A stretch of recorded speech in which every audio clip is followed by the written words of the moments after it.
एक दिन अचानक आपका मोबाइल नेटवर्क बंद हो जाए, व्हाट्सएप काम करना बंद कर दे, यूट्यूब, गूगल सब कुछ गायब हो जाए, ना कोई मैसेज, ना कोई कॉल, ना कोई खबर। क्या ये सिर्फ एक कल्पना है या फिर सच में ऐसा हो सकता है? और अगर हो सकता है तो क्या ईरान जैसा कोई देश पूरी दुनिया का इंटरनेट बंद कर सकता है? इस सवाल का जवाब समझने से पहले हमें ये समझना होगा कि इंटरनेट काम कैसे करता है। असल में इंटरनेट कोई एक मशीन नहीं है, ये पूरी दुनिया में फैला हुआ एक विशाल नेटवर्क है जिसमें लाखों करोड़ों कंप्यूटर, सर्वर और डेटा सेंटर्स आपस में जुड़े होते हैं। जब आप अपने फोन में कुछ सर्च करते हैं तो आपका डिवाइस एक रिक्वेस्ट भेजता है सीधे उस सर्वर तक जहां वो जानकारी मौजूद होती है। ये रिक्वेस्ट हवा में नहीं जाती बल्कि केबल्स के जरिए ट्रैवल करती है। और हैरानी की बात यह है कि दुनिया का ज्यादातर इंटरनेट समुद्र के नीचे बिछी हुई केबल्स से चलता है, जिन्हें कहा जाता है सबमरीन केबल्स। ये केबल्स एक देश को दूसरे देश से जोड़ती हैं और इन्हीं के जरिए डेटा बहुत तेजी से ट्रैवल करता है। जब आपकी रिक्वेस्ट सर्वर तक पहुंचती है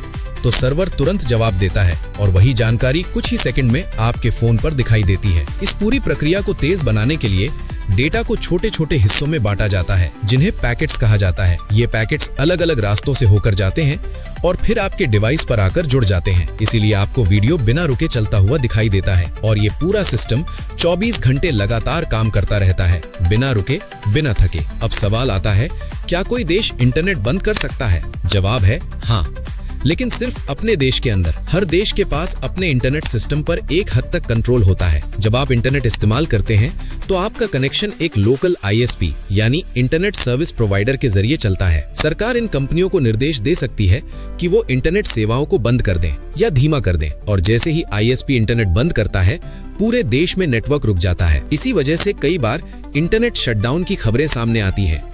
लेकिन क्या कोई देश पूरी दुनिया का इंटरनेट बंद कर सकता है?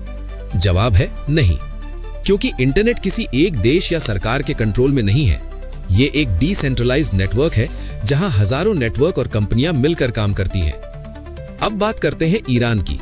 ईरान इस कहानी में इसलिए अहम है क्योंकि ये एक ऐसा क्षेत्र है जहां से दुनिया के कई महत्वपूर्ण इंटरनेट रूट गुजरते हैं, खासकर मिडिल ईस्ट के वो इलाके जहां समुद्र के नीचे फाइबर ऑप्टिक केबल्स का एक बड़ा नेटवर्क मौजूद है।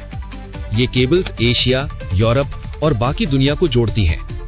अब जब इस क्षेत्र में तनाव और युद्ध बढ़ता है तो खतरा सिर्फ जमीन या आसमान तक सीमित नहीं रहता, बल्कि उस डिजिटल नेटवर्क तक भी पहुंच जाता है जिस पर पूरी दुनिया का इंटरनेट टिका हुआ है।